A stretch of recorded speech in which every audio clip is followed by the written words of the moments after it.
Bismillahirrahmanirrahim.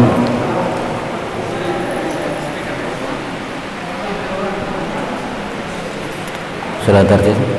Sudah? Alhamdulillahirabbil alamin.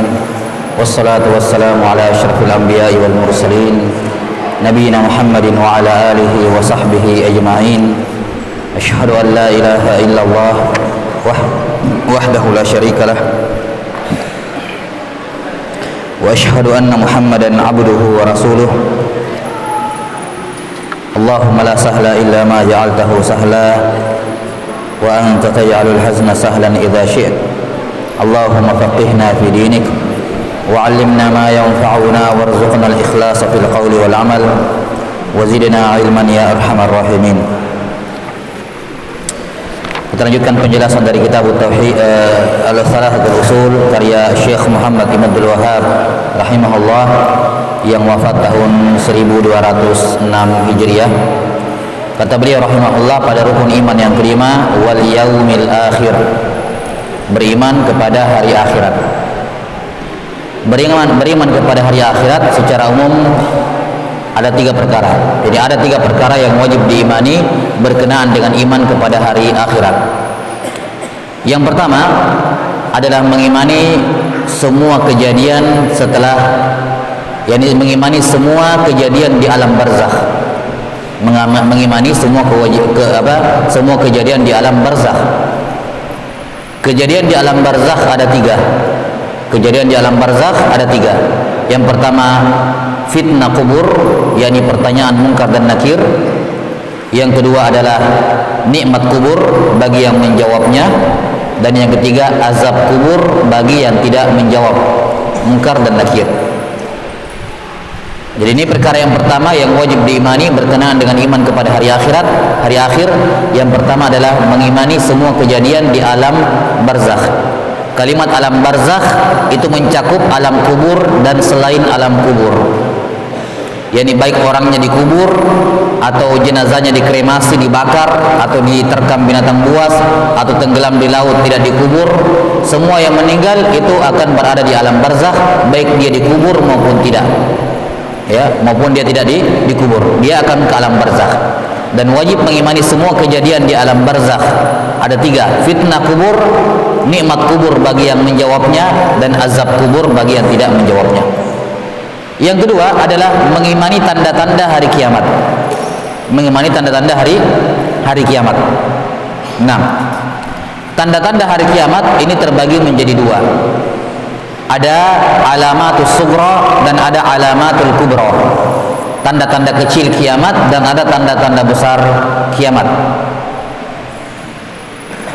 Tanda-tanda kecil hari kiamat ini terbagi dua. Ada tanda yang sudah selesai dan ada tanda yang masih sementara berlangsung.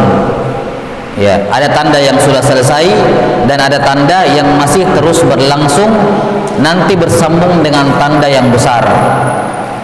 Tanda besar hari kiamat. Adapun tanda kiamat, tanda kecil dari kiamat yang sudah terjadi, yang sudah berlangsung, seperti misalnya diutusnya Nabi Muhammad SAW.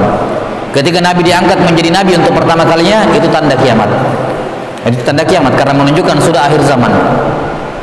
Bu'istu ana wal hata wa sa'akal hatain. Saya diutus, jarak antara saya diutus dengan hari kiamat tinggal seperti ini, dekat sekali, antara telunjuk dengan jari tengah. Jadi terutusnya Nabi Muhammad SAW adalah tanda kecil hari kiamat. Apalagi kematian Nabi SAW. Kematian Nabi SAW, meninggalnya Nabi SAW itu tanda kecil hari kiamat. Terbelahnya bulan di zaman Nabi SAW itu juga tanda kecil hari kiamat. Sudah terjadi.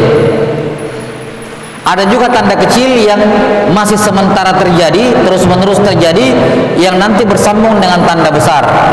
Misalnya menyebarnya perzinahan, dihalalkannya minuman-minuman keras, dihalalkannya pakaian sutra, dihalalkannya alat musik. Ya, dalam hadis-hadis yang ma'ruf tentunya tanda-tanda kecil hari kiamat. Banyaknya durhaka kepada kedua orang tua, banyaknya pembunuhan, ya, banyaknya yang mengaku nabi-nabi palsu, seringnya terjadi gerhana. Ini semua tanda-tanda kecil hari kiamat. Tanda kecil yang sementara berlangsung dan terus akan berlangsung sampai bersambung dengan hari kiamat. Bersambung dengan tanda besar. Adapun tanda kiamat yang besar ada 10 yang disebutkan dalam hadis. Tanda kiamat besar, tanda besar hari kiamat ada 10. 6. Secara dan tidak ada satupun hadis yang menyebutkan urutannya yang mana duluan keluar. Tapi ada beberapa tanda yang jelas berurut, Cuman kalau dibilang 10 ini secara berurut, apakah ada dalilnya? Ini tidak ada keterangan yang tegas tentang itu. Cuman ada beberapa tanda kiamat yang jelas berurut. Seperti misalnya Dajjal duluan, baru turunnya Nabi Isa. Karena Nabi Isa yang akan membunuh Dajjal. Berarti Dajjal dulu keluar, baru Nabi Isa alaihissalam. Ya kan? Kemudian Mahdi dulu, Imam Mahdi, kemudian Ya'juj dan Ma'juj. Ini jelas karena Imam Mahdi sudah ada, baru Ya'juj dan Ma'juj keluar. Nah, ini tanda-tanda besar hari kiamat. Kemudian terbitnya matahari dari sebelah barat, keluarnya hewan dari dalam bumi, kemudian mengecap, dikasih stempel cap semua orang mukmin dan kafir. Siapa yang sudah dicap mukmin maka tidak akan kafir, dan siapa yang dicap kafir maka tidak diterima lagi imannya. Walaupun dia masuk Islam saat itu tidak diterima lagi. Karena matahari sudah terbit dari sebelah barat. Jadi hewan ini keluar setelah matahari terbit dari sebelah barat. Ketika taubat sudah tidak diterima, sudah tinggal dicap-cap semua. Ya, jadi hewannya keluar setelah terbitnya matahari dari sebelah barat. Kemudian tanda terakhir hari kiamat adalah keluarnya api dari negeri Yaman yang akan menggiring manusia ke padang mahsyar. Keluarnya api dari Yaman kemudian akan menggiring manusia menuju ke tempat di mana nanti akan mereka akan dimatikan semua di situ, dan di situlah nanti letaknya padang mahsyar. Di situlah nanti letaknya padang mahsyar, yakni pada bumi yang baru yang Allah Taala ciptakan setelah bumi yang sekarang hancur. Baik. Pembahasan tentang tanda-tanda besar hari kiamat ini tentunya butuh rincian. Kita di sini menjelaskan secara global saja. Ini yang kedua, mengimani tanda-tanda hari kiamat. Perkara yang ketiga yang wajib diimani berkenaan dengan hari akhirat adalah mengimani semua peristiwa dan kejadian setelah kebangkitan. Ya, atau setelah kiamat lah. Mengimani semua kejadian yang terjadi setelah kiamat.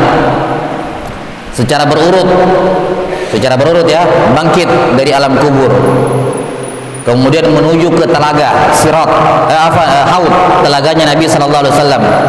Kemudian menuju ke penerimaan buku catatan amalan. Setelah menerima buku catatan amalan, menuju ke mizan, akan ditimbang pada hari kiamat. Setelah ditimbang, menuju ke Sirat, ya. Yang melewati Sirat ini orang-orang beriman semuanya. Orang kafir sudah ke neraka duluan. Tidak ada orang kafir yang melewati Sirat. Ada sampai sini? Tidak ada orang kafir yang melewati Sirat. Yang melewati Sirat semuanya orang beriman.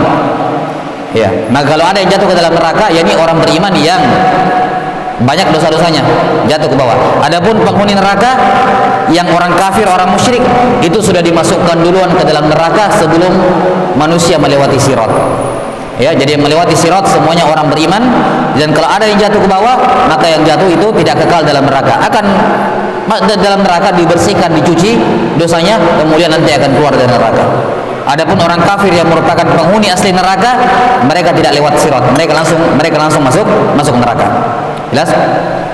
Kemudian setelah melewati Sirat ada jembatan yang kedua, ya, Qintarah, jembatan yang kedua setelah Sirat. Di jembatan yang kedua ini tidak ada yang jatuh ke dalam neraka, ya, tidak ada yang jatuh ke dalam neraka. Ini jembatan fungsinya untuk mengkisos para penghuni sorga satu sama lain. Jadi semua yang melewati Sirat itu sudah pasti masuk sorga. Tinggal melewati jembatan yang kedua, di sini mereka saling dikisos satu sama lain, yang punya hutang, yang punya apa, dan seterusnya. Di sini diselesaikan urusannya di jembatan yang kedua ini. Tidak ada yang jatuh ke dalam neraka. Nanti setelah melewati jembatan yang kedua, baru masuk ke dalam surga. Ya, ini urutan perjalanan dari mulai bangkit dari kubur sampai ke surga atau neraka. Baik. Ini tiga hal yang wajib diimani, semuanya, tiga-tiganya. Beriman kepada hari akhirat wajib mengimani tiga perkara. Mengimani semua kejadian di alam barzakh, mengimani tanda-tanda kiamat, dan mengimani semua kejadian yang terjadi setelah kiamat sampai surga atau neraka. Yang terakhir, wabil qadari khairihi wa syarrihi. Rukun iman yang keenam, beriman kepada takdir yang baik maupun yang buruk. Beriman kepada takdir yang baik maupun yang buruk. Maksudnya beriman kepada takdir yang baik dan yang buruk, yakni mengimani bahwasanya yang Allah takdirkan itu, yang baik maupun yang buruk, semuanya dari Allah. Mengimani bahwa semua yang terjadi di muka bumi ini, yang baik maupun buruk, semuanya merupakan takdir Allah Subhanahu wa ta'ala. Maka maksud kalimat bil qadari, maksudnya adalah al-maqdur. Maksud bil qadar yakni al-maqdur. Al-maqdur khairihi wa syarrihi min Allah. Seorang wajib meyakini bahwa semua yang ditakdirkan oleh Allah, yang baik maupun yang buruk, semuanya itu dari Allah Ta'ala. Abu Bakar beriman, itu baik, itu takdir dari Allah. Abu Lahab kafir, buruk, itu juga takdir dari Allah. Ya, ada bayi lahir, ada perempuan berhasil melahirkan, bayinya sehat semuanya, ya, ini baik, takdir dari Allah. Ada orang yang meninggal, ini buruk, itu juga takdir dari Allah. Semua kejadian yang buruk maupun yang baik di muka bumi ini, semua takdir dari Allah. Maka makna qadar di sini adalah al-maqdur, yakni yang Allah takdirkan, baik maupun buruk, semua dari Allah. Ini bantahan kepada Mu'tazilah yang mengatakan bahwa yang jadi takdirnya Allah yang baik-baik saja. Kalau yang buruk-buruk itu bukan Allah yang takdirkan. Bukan, masa Allah menakdirkan yang buruk-buruk. Ini tentunya kesesatan. Ya, Allah tidak hanya menakdirkan yang baik, yang buruk juga Allah takdirkan. Jelas? Kenapa Allah menakdirkan yang buruk? Kenapa Allah menakdirkan yang buruk? Yang pertama kita katakan ini pertanyaan tidak beradab. Tidak boleh bertanya tentang Allah dengan kata tanya kenapa. Tidak boleh. Kenapa Allah begini, kenapa Allah begitu? Ini tidak beradab kepada Allah. Allah Ta'ala berfirman, la yus'alu amma yaf'alu wa hum yus'alun. Allah itu tidak ditanya tentang apa yang dia perbuat, manusia yang ditanya. Maka tidak boleh menanyakan tentang Allah, tentang takdir Allah, tentang perbuatan Allah, kenapa? Tidak boleh. Jelas sampai sini? Kita katakan, apa hikmah Allah menakdirkan yang buruk? Kita tidak mengatakan kenapa Allah menciptakan buruk. Tidak boleh bertanya kenapa. Tidak ada hak bertanya kenapa. Kita katakan apa hikmah Allah menakdirkan yang buruk? Kita katakan Allah menakdirkan yang buruk dikarenakan ada kebaikan di balik yang buruk itu. Jelas? Yang kita kenal dengan istilah apa? Hikmah. Ada hikmahnya. Bukankah makhluk yang paling buruk adalah iblis? Ya kan? Iblis. Tapi Allah Ta'ala menciptakan iblis. Allah menetapkan kafirnya iblis. Allah sudah tahu dari dahulu. Tidak ada awalnya Allah tahu iblis akan kafir. Sudah tahu. Belum mencipta iblis, Allah sudah tahu ini iblis nanti akan dicipta dan dia akan kafir kepada Allah. Tapi bersama dengan itu Allah tetap menciptakan dan menetapkan kekafirannya iblis. Ibnul Qayyim rahimahullah dalam sebagian kitab beliau menyebutkan banyak sekali manfaat dan keutamaan yang lahir karena iblis kafir. Banyak sekali hikmahnya. Yang seandainya iblis tidak kafir, akan hilang banyak kebaikan-kebaikan besar. Ya, akan hilang banyak kebaikan besar. Maka iblis kafir, keburukan, tapi gara-gara dia kafir, banyak kebaikan yang lahir setelahnya. Ya, sampai ini? Ya, di antaranya ada syariat jihad, ada kesabaran dalam melawan syaitan, pahala sabar, pahala jihad. Nabi Adam alaihissalam makan buah, gara-gara makan buah, ya, beliau keluar dari sorga. Karena beliau keluar dari sorga, beliau nanti akan minta taubat dan diampuni, dia akan kembali kepada sorga yang sempurna. Yani seandainya Nabi Adam tidak keluar dari sorga, mungkin sorganya seperti itu terus. Ada buah yang tidak boleh dimakan, ya. Iblis masih bisa keluar masuk sorga. Itu sorganya Nabi Adam dulu, banyak kekurangannya. Tapi gara-gara Nabi Adam makan buah, gara-gara Nabi Adam berdosa, diusir dari sorga, kemudian bertaubat, Allah terima taubatnya, Allah kembalikan Nabi Adam ke sorga. Tapi kali ini sorganya sempurna. Iblis tidak bisa keluar masuk, nggak ada lagi buah yang dilarang dimakan di dalamnya, nggak ada lagi panas matahari di dalamnya, nggak ada lagi rasa takut di dalamnya. Jadi gara-gara Nabi Adam berbuat dosa, sorga beliau diganti dengan sorga yang lebih sempurna. Yani karena beliau bertobat. Dan semua itu terjadi karena iblis kafir. Lihat, ini banyak sekali hikmah-hikmah yang disebutkan oleh Ibnul Qayyim rahimahullah, hikmah yang luar biasa besar dari kafirnya iblis.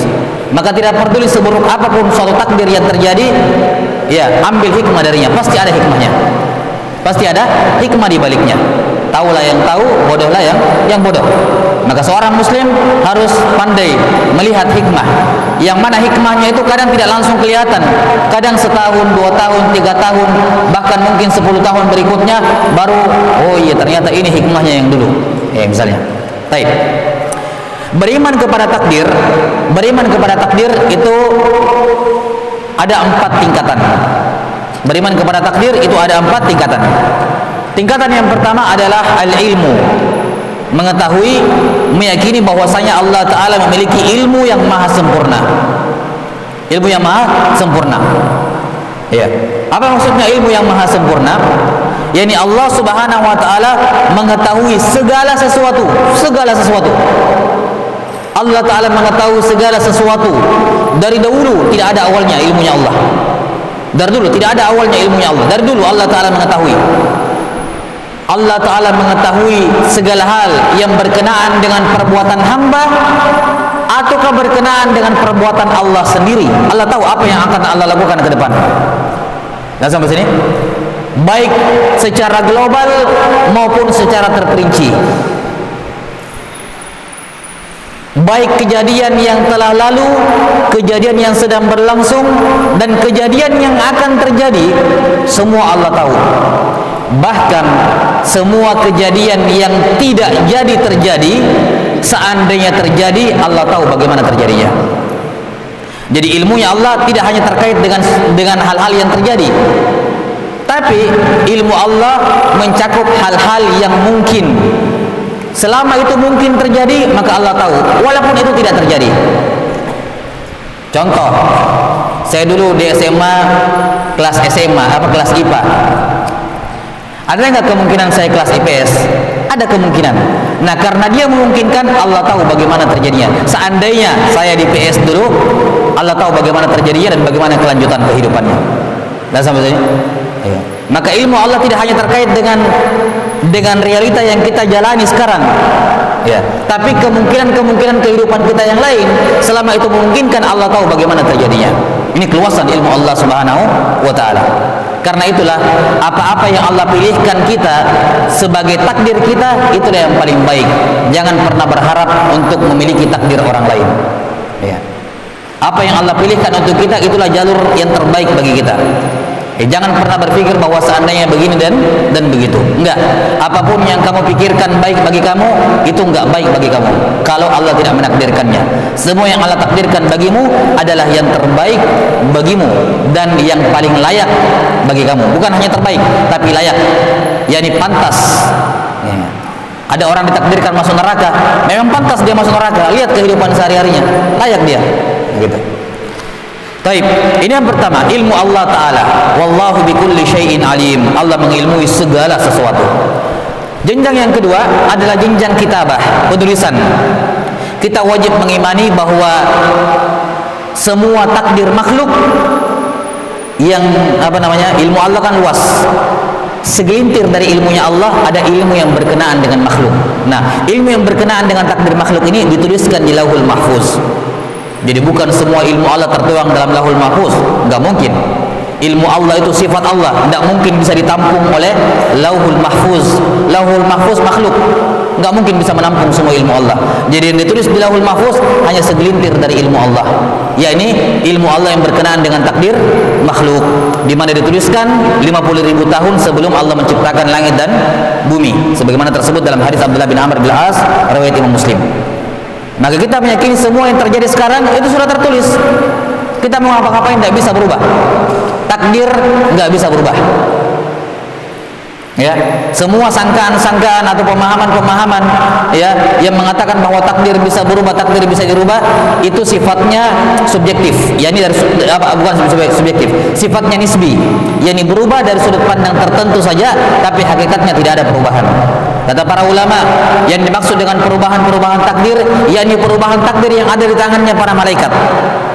Tapi di Lauhul Mahfuz sudah baku, rufi'atil aqlam wa jaffatis suhuf. Pena sudah diangkat, tinta sudah mengering, tidak ada yang direvisi pada Lauhul Mahfuz. Sampai sini? Iya. Dan apa yang tertulis di tangan malaikat berupa catatan takdir, itu yang tertulis di Lauhul Mahfuz. Maka tidak ada perubahan sama sekali. Semua kita tinggal menjalani apa yang telah dituliskan untuk kita semuanya. Apakah kita terpaksa? Enggak. Ada yang dorong-dorong kita dari belakang mengerjakan sesuatu? Enggak. Murni pilihan kita. Ya kan? Semua orang sadar bahwa dia melakukan sesuatu sesuai dengan kehendak dirinya. Tidak ada yang dorong-dorong dia. Iblis tidak dorong-dorong dia, malaikat juga tidak dorong-dorong dia. Enggak. Murni dia lakukan sendiri atas pilihannya. Namun ketika kamu sudah mengerjakan amalan itu, kita katakan kamu kerjakan itu amalan karena memang sudah menjadi takdirmu. Ya, karena sudah ditulis takdir tersebut. Yang ketiga adalah mengimani masyiatullah, kehendak Allah. Apa itu? Kita mengimani bahwa semua yang Allah kehendaki pasti terjadi.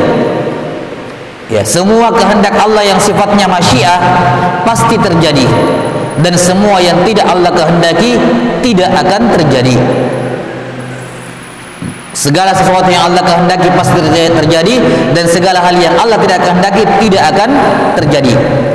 Maka kalau sudah kejadian, sudah tabrakan, sudah kebakaran, sudah lahir anaknya, sudah dapat rezeki ini, kapan sudah kejadian? Itu terjadi memang karena Allah sudah kehendaki itu terjadi. Allah sudah izinkan terjadi. Kapan seorang tidak jadi mendapatkan sesuatu, maka dia tidak jadi mendapatkannya bukan karena ada yang berubah dari takdirnya, tapi memang dari awal Allah tidak pernah menghendaki dia dapat, makanya dia tidak mendapatkannya. Jelas ya? Ya, kata Syafi'i rahimahullahu taala, ma syi'ta kana wa illam asya wa ma syi'tu illam tasya lam yakun. Wa ma syi'tu illam tasya lam yakun. Ya Allah, apa-apa yang Engkau kehendaki akan terjadi walaupun saya tidak menghendaki. Dan apa-apa yang aku kehendaki, kalau Engkau tidak menghendaki, maka tidak akan terjadi. Wa ma tasya'una illa an yasha Allah. Maka kita punya kehendak bebas, kita bebas berkehendak, tapi nanti pada akhirnya akan ketahuan bahwa kehendak kita itu hanya mengikut pada kehendak Allah Subhanahu wa taala.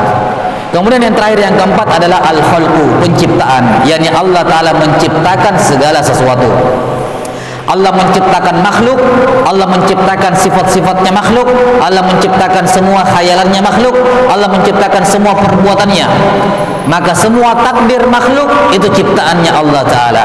Wallahu khalaqakum wa ma ta'malun. Allah yang menciptakan kalian dan menciptakan juga perbuatan kalian. Maka perhatikan statusnya Allah, status Allah Ta'ala pada perbuatan kita. Allah hanya sekedar mencipta, pelakunya kita. Contoh, saya sholat asar tadi, siapa yang ciptakan ini gerakan saya sholat asar? Siapa yang ciptakan? Allah. Tapi siapa yang kerjakan sholat asar? Saya, bukan Allah. Saya yang kerjakan sholat asar, tapi Allah yang menciptakan gerakan perbuatan saya ini. Karena itulah, walaupun Allah yang menciptakan perbuatan saya sholat, tapi saya yang sholat, makanya saya dapat pahala karenanya. Ya, tidak seperti yang diyakini oleh orang-orang hululiyah, mengatakan manusia itu tatkala semua perbuatannya ciptaan Allah, berarti sama saja kalau Allah yang berbuat karena Allah yang menciptakan. Enggak, bedakan antara al-fa'il dengan al-khaliq. Allah itu hanya pencipta, bukan pelaku. Pelaku itu manusia, Allah hanya mencipta. Ada orang minum minuman keras. Baik. Ini kalau Allah tidak ciptakan perbuatannya minum, dia tidak bisa minum. Dia bisa minum minuman keras karena Allah ciptakan perbuatan dia minum minuman keras. Tapi siapa yang minum? Dia, bukan Allah. Allah tidak minum. Baik. Ya, dia yang minum. Allah cuma menciptakan perbuatan dia minum. Tapi yang minum dia, pilihan dia, yang memilih untuk minum dia juga. Karena itulah dia mendapatkan dosa. Jadi jangan dikarenakan Allah menciptakan yang buruk, oh berarti ini kan Allah yang cipta, berarti tidak ada masalah karena Allah yang cipta. Enggak, Allah sekedar mencipta, pelakunya kamu, pilihan untuk melakukannya juga kamu sendiri. Karena itulah kamu mendapatkan pahala atau dosa atas pilihan dan perbuatanmu. Adapun Allah hanya menciptakan perbuatan kamu. Ya, jelas sampai sini? Makanya kata para ulama bahwa salat itu perbuatan hamba, tapi diciptakan oleh Allah Ta'ala salatnya. Jelas ya? Salat itu perbuatan hamba, yakni hamba al-fa'il, Allah yang melakukannya, hamba yang melakukan salat, namun Allah Ta'ala yang menciptakan gerakan salatnya, Allah yang menciptakan salatnya sehingga muncul. Maka kita bukan cuma tubuh kita yang makhluk. Ini gerakan tangan saya angkat begini, saya bisa angkat karena Allah ciptakan ini gerakan seperti ini. Jelas ya?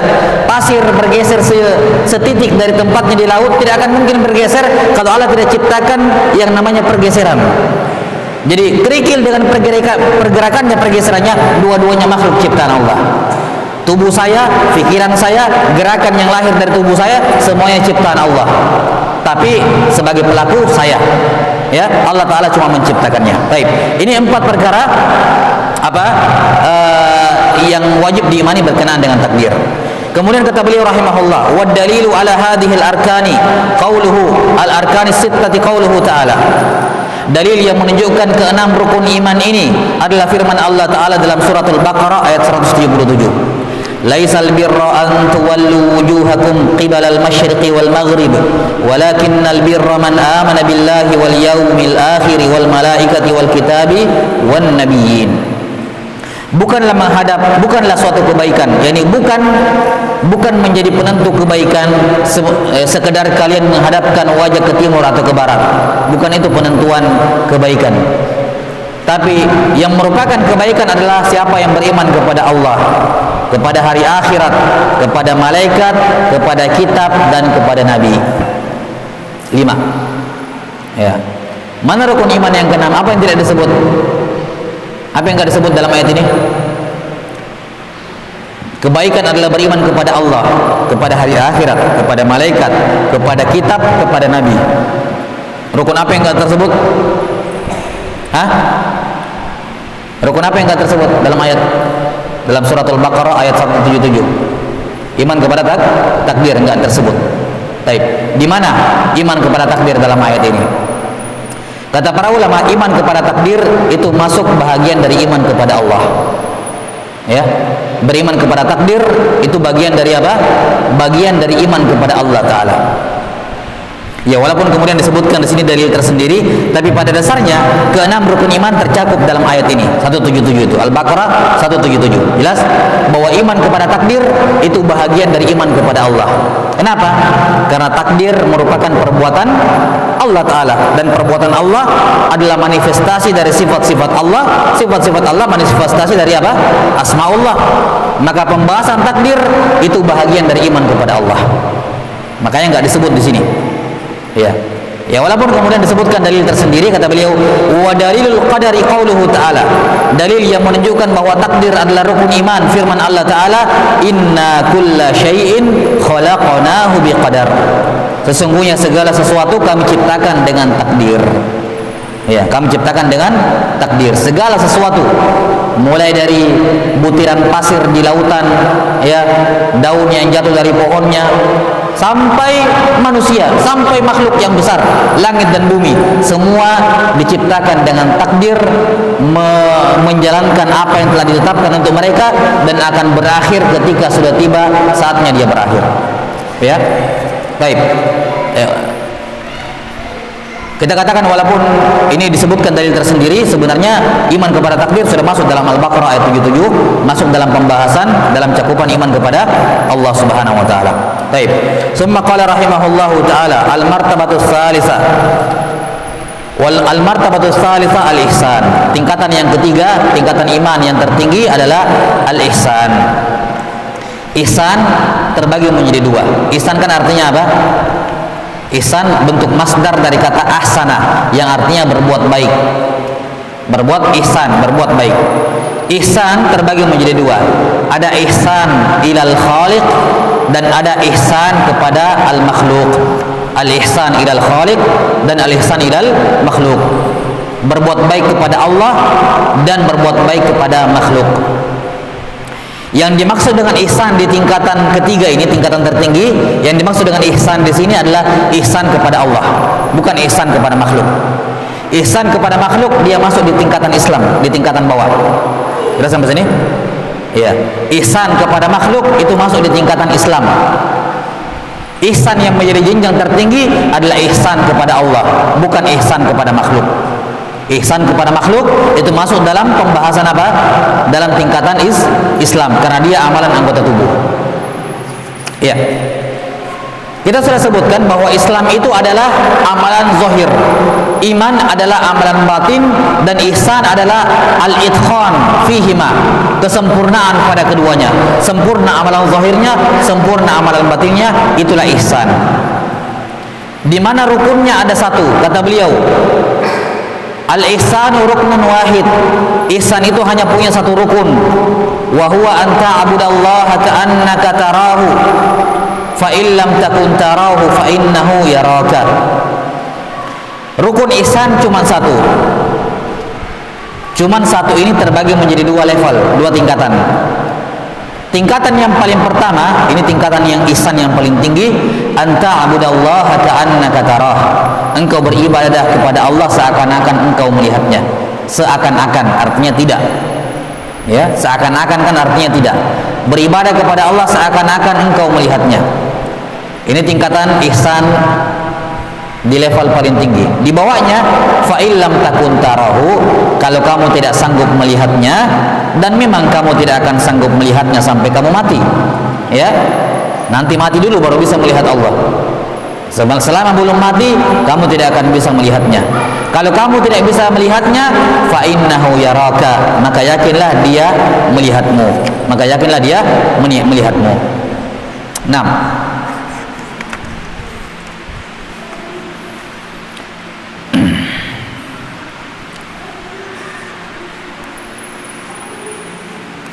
Kata beliau bahwa ihsan adalah beribadah kepada Allah seakan-akan melihat Allah Subhanahu wa taala. Nah, seakan-akan melihat Allah Subhanahu wa taala. Yakni di sini apa? Dibahasakan oleh para ulama dengan jenjang musyahadah. Seakan-akan dia menyaksikan Allah taala secara langsung, seakan-akan. Ini namanya jenjang musyahadah. Ini jenjang ihsan yang lebih tinggi. Kemudian jenjang di bawahnya ini juga masih dalam pembahasan dalam batasan ihsan, tapi lebih di bawah sedikit, yaitu jenjang muraqabah. Muraqabah itu dia yakin Allah melihatnya, yakni senantiasa diawasi oleh Allah Subhanahu wa taala. Itu jenjang muraqabah. 6. Wa dalilu qauluhu ta'ala, dalil yang menunjukkan bahwa ihsan itu bagian dari agama. Qauluhu ta'ala dalam surah Luqman ayat 22, wa may yuslim wajhahu ila Allah wa huwa muhsin faqad istamsaka bil urwatil wuthqa. Siapa yang memasrahkan dirinya kepada Allah, ya, memasrahkan dirinya kepada Allah, ini kesempurnaan Islam. Wa huwa muhsin, dan dia mencapai jenjang ihsan, kesempurnaan pada imannya, kesempurnaan pada imannya. Nah, maka sungguh telah berpegang dengan tali agama yang kuat. Syahidnya adalah wa huwa muhsin. Ihsan yang dimaksud di sini bukan ihsan kepada makhluk, tapi ihsan kepada Allah yang dimaksud dalam ayat ini. Karena dikatakan wa may yuslim wajhahu ila Allah, kepada Allah. Berarti ihsan yang dimaksud di sini apa? Juga kepada Allah. Wa qauluhu ta'ala dalam surah An-Nahl ayat 128, innallaha ma'al ladzina taqaw wal ladzina hum muhsinun. Sesungguhnya Allah bersama dengan orang-orang yang bertakwa dan bersama dengan mereka yang muhsin. Allah bersama dengan mereka yang muhsin, yakni Allah mengawasi mereka, sehingga orang yang muhsin yakin bahwa Allah Ta'ala apa? Allah Ta'ala melihatnya. Dan kalimat Allah bersama makhluknya, yakni kebersamaan yang dimaksud di sini adalah ma'iyatul khassah, kebersamaan yang bersifat khusus, yakni pertolongan dan perlindungan. Ya, karena ma'iyah Allah terbagi dua, ada ma'iyatul ammah dan ada al-ma'iyatul khassah, kebersamaan yang bersifat umum dan kebersamaan yang bersifat khusus. Kebersamaan yang bersifat umum itu dengan semua manusia, semua makhluk. Allah bersama dengan orang kafir, Allah bersama dengan makhluk-makhluk Allah yang lain, Allah bersama dengan mereka semuanya. Ini kebersamaan yang umum. Maknanya Allah melihat mereka, Allah mengawasi mereka, Allah mengetahui keadaan mereka. Itu makna ma'iyatul ammah, yakni al-ilmu was-sam'u wal basaru wal ihata. Allah melingkup mereka semuanya.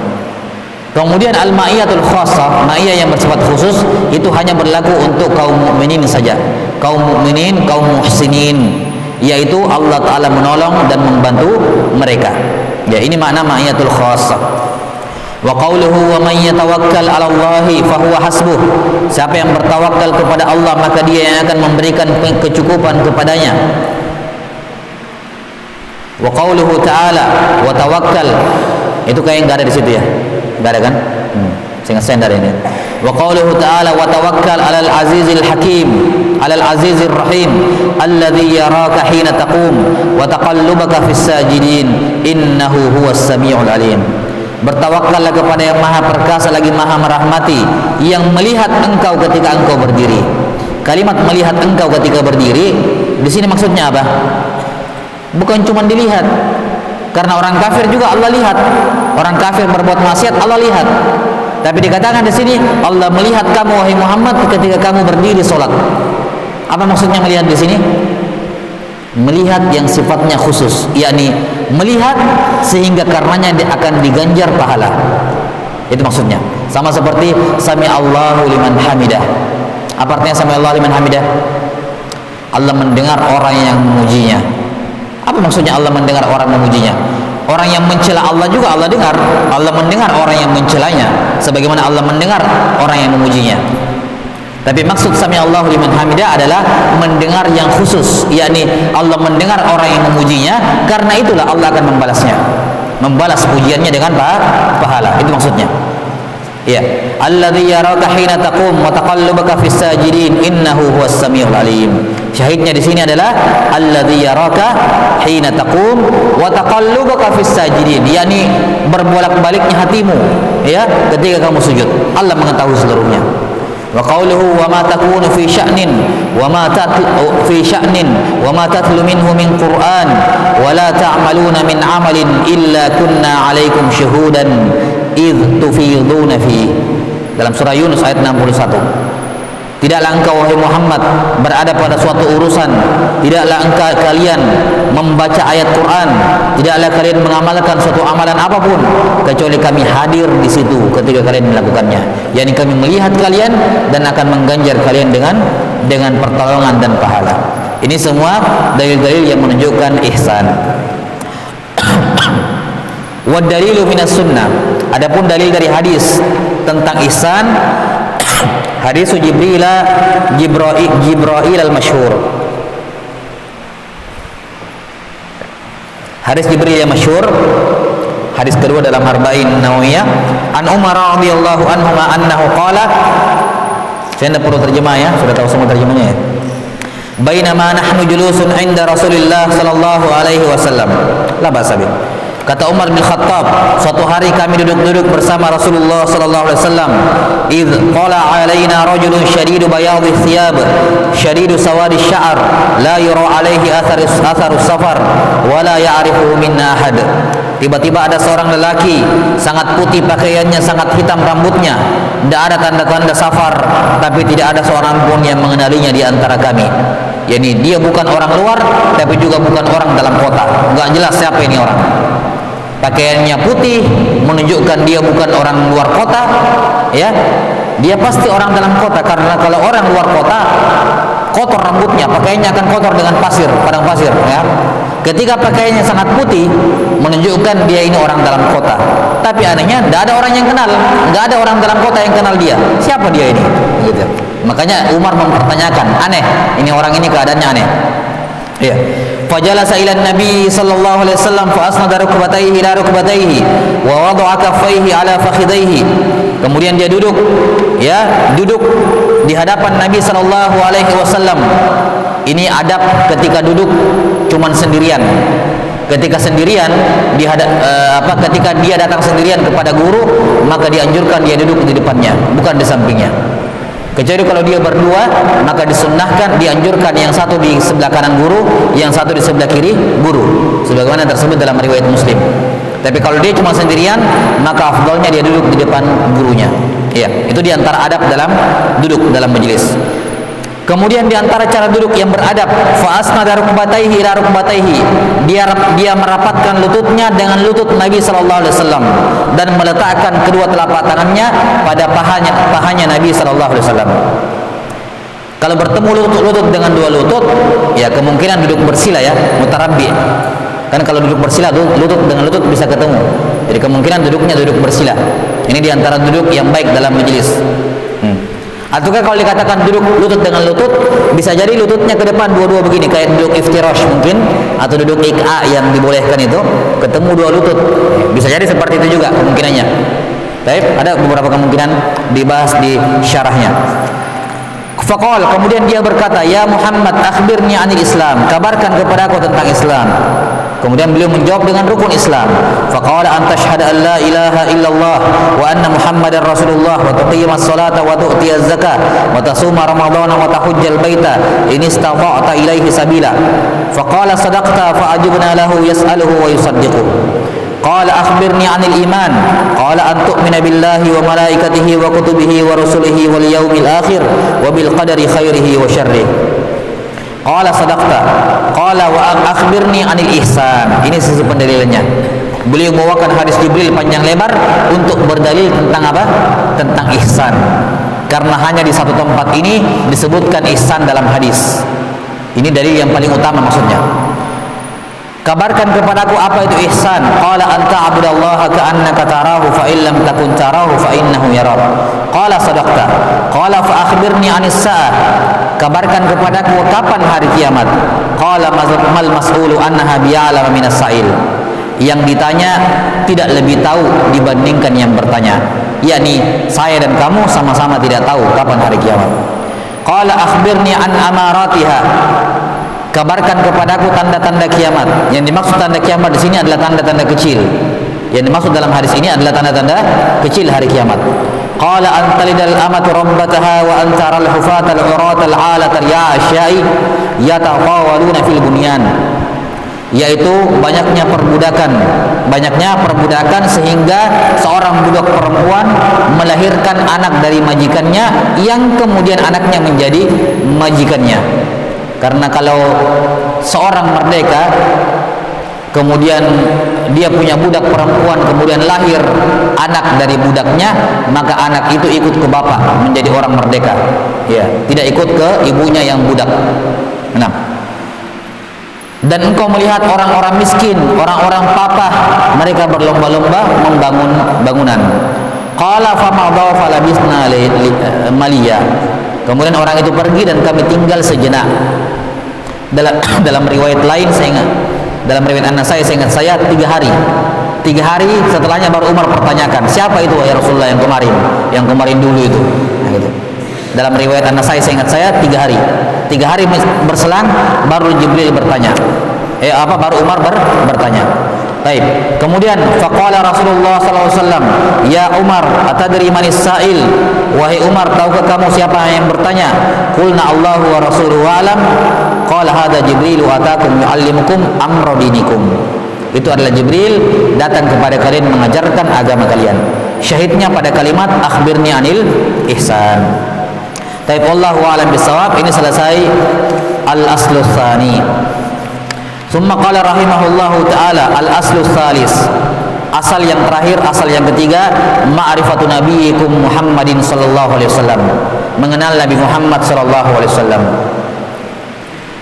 Kata beliau, huwa Muhammad ibnu Abdullah ibni Abdul Muttalib ibni Hashim, wa Hashimun min Quraisy, wa Quraisyun min al-Arab, wal Arabu min dzurriyyati Ismail bin Ibrahim al-Khalili, alaihi wa ala nabiyyina afdhalus salatu wassalam.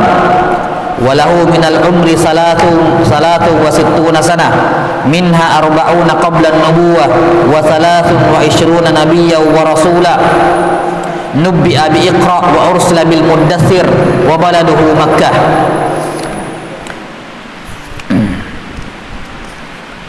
Di situ disebutkan ada wahajara ilal Madinah setelahnya ya. Nah, nanti terakhir ya, labas. Baik. Kata beliau, mengenal Nabi kalian Muhammad sallallahu alaihi wasallam. setidaknya ada 5 hal yang wajib diketahui. Ini pengetahuan paling minimal tentang nama Nabi, tentang Nabi Muhammad SAW. Ini masyarakat awam tidak boleh tidak tahu. Wajib aini, 5 perkara. Pertama, siapa namanya Nabi Muhammad SAW? Siapa namanya beliau? Yang kedua, berapa umurnya beliau? Berapa umurnya beliau? Yang ketiga, apa pengangkatan beliau sebagai nabi dan rasul? Diangkat dengan surah apa dan diangkat menjadi nabi dengan Iqra, dan diangkat dengan menjadi rasul dengan Al-Mudaththir. Kemudian yang keempat, kota kelahiran beliau di mana, dan yang kelima, kota hijrah beliau kemana? Beliau hijrah kemana? Ini 5 kewajiban paling minimal yang wajib diketahui tentang diri Nabi Muhammad SAW. Dan di sini beliau jelaskan satu persatu. Adapun perkara yang pertama berkenaan dengan nama beliau. Disebutkan di sini nama lengkap beliau adalah Muhammad ibnu Abdullah ibnu Abdul Muttalib ibni Hashim. Hashim itu keluarga besar dalam suku Quraisy. Quraisy itu salah satu suku besar dari bangsa Arab, dan bangsa Arab itu dari anak keturunan Ismail ibnu Ibrahim al-Khalil alaihi wa ala nabiyina afdalus salatu wassalam. Iya. Ini berkenaan dengan Nabi sallallahu alaihi wasallam, berkenaan dengan nama Nabi sallallahu alaihi wasallam. Mengenali siapa namanya. Nama beliau dalam Al-Qur'an disebutkan ada 2, Muhammad dengan Ahmad. Ini wajib untuk diimani dua-duanya. Ya'ti min ba'di ismuhu Ahmad. Baik. Kemudian disebutkan di sini sedikit berkenaan dengan nasab beliau sallallahu alaihi wasallam, bahwa beliau dari keluarga besar Hashim, min Bani Hashim. Keluarga besar Hashim, di mana Hashim ini salah satu keluarga besar dalam suku Quraisy. Dalam suku Quraisy ada banyak keluarga besar. Salah satu yang paling besar adalah Bani Hashim ini, keluarga besar Hashim. Dan Quraisy sendiri adalah salah satu kabilah suku dari bangsa-bangsa Arab. Baik, ini saya kira jelas. Kemudian perkara yang kedua yang wajib diketahui tentang Nabi sallallahu alaihi wasallam adalah umur beliau. Kata beliau rahimahullah, beliau memiliki umur 63 tahun. 40 tahun sebelum menjadi nabi dan 23 tahun sebagai nabi dan rasul. Beliau sallallahu alaihi wasallam memiliki umur 63 tahun ketika meninggal pada bulan Rabiul Awal tanggal 12 ya, tanggal 12 Rabiul Awal tahun 11 Hijriah. Tahun 11 Hijriah beliau wafat pada usia 63 tahun. Di mana umur 63 tahun ini 40 tahun sebelum nabi dan rasul, sebelum menjadi nabi, dan 23 tahun menjadi nabi dan rasul. Kemudian 23 tahun ini terbagi lagi 13 tahun di Mekah, 10 tahun di Madinah. 23 tahun menjadi nabi dan rasul, ini terbagi lagi 13 tahun di Mekah, 10 tahun di Madinah. Ini perkara kedua yang wajib diketahui tentang Nabi sallallahu alaihi wasallam. Perkara yang ketiga, nubbi'a bi Iqra wa ursila bil Mudaththir. Kita wajib mengetahui bahwa beliau diangkat menjadi nabi dengan Iqra, 5 ayat pertama dalam surah Al-Alaq, dan diangkat menjadi rasul dengan Al-Mudaththir, juga 5 ayat pertama dalam surah Al-Mudaththir. Perkara keempat yang wajib diketahui tentang Nabi sallallahu alaihi wasallam adalah baladuhu wa baladuhu Makkah. Kota kelahiran beliau, kampung kelahiran beliau, kampung halaman beliau adalah Mekah. Ya. 6. Kemudian perkara yang kelima akan disebutkan nanti, kota tempat hijrah beliau adalah ke Madinah. Nanti akan disebutkan. Ini 5 perkara yang wajib diketahui tentang Nabi sallallahu alaihi wasallam, tentang tentang diri beliau sebagai seorang person, manusia gitu. Ini 5 perkara yang wajib kita tahu tentang diri beliau. Kemudian kata penulis rahimahullah menyebutkan tugasnya Nabi Muhammad sallallahu alaihi wasallam. Ba'athahullahu bin nizarati anisyirki. Di kasranunnya bin nizarah, sama seperti bisyarah, wazannya sama. Bisyarah di kasrah ba'nya, maka nizarah juga di kasrah nunnya. Ya, jadi bukan nazarah tapi an-nizarah, sama seperti bisyarah. Ya. Ba'athahullahu bin nizarati anisyirki wa yad'u ila tauhid. Allah mengutus beliau untuk memperingatkan dari kesyirikan dan mengajak kepada tauhid. Apa dalilnya? dalil bahwa beliau diutus untuk memperingatkan dari syirik dan berdakwah kepada tauhid. Wa dalilu qauluhu ta'ala dalam surah Al-Muddatsir ayat 1 sampai 7, ya ayyuhal muddatsir qum fa'anzir wa rabbaka fakabbir wa thiyabaka fatahhir war rujza fahjur wala tamnun tastakthir wa li rabbika fasbir. Wahai orang-orang yang muddatsir, berselimut, qum fa'anzir, berdirilah, berikan peringatan. Nah, ini beliau diangkat menjadi rasul dengan ini, kalimat ini, qum fa'anzir. Inilah alasan ulama mengatakan nabi itu adalah laki-laki yang diberikan wahyu tapi tidak disuruh menyampaikan kepada yang lain. Sementara Rasul laki-laki yang diberikan wahyu dan disuruh menyampaikan kepada yang lain. Kenapa? Karena Nabi Muhammad diangkat menjadi nabi dengan Iqra, dan di Iqra tidak ada perintah menyampaikan, menunjukkan ketika beliau berstatus sebagai nabi tidak ada kewajiban menyampaikan kepada orang lain. Tapi beliau menjadi rasul dengan kalimat ini, qum fa'anzir, berikanlah peringatan. Nah, sekarang sudah disuruh menyampaikan kepada yang lain. Ketika beliau sudah disuruh menyampaikan kepada yang lain, resmi beliau sebagai seorang rasul. Jelas sampai sini? Ya, ini perbedaan nabi dan rasul, pendapat yang paling masyhur di kalangan ulama dalam masalah ini. Ya. Wa rabbaka fakabbir, agungkanlah Tuhanmu, besarkanlah Tuhanmu. Wa thiyabaka fatahhir, ya, bersihkanlah pakaianmu. War rujza fahjur, tinggalkanlah berhala-berhala. Wala tamnun tastakthir, jangan kamu pelit, ya, jangan kamu pelit, tidak mau menyerahkan, tidak mau bersedekah dengan niat untuk memperbanyak-banyak harta, tastakthir.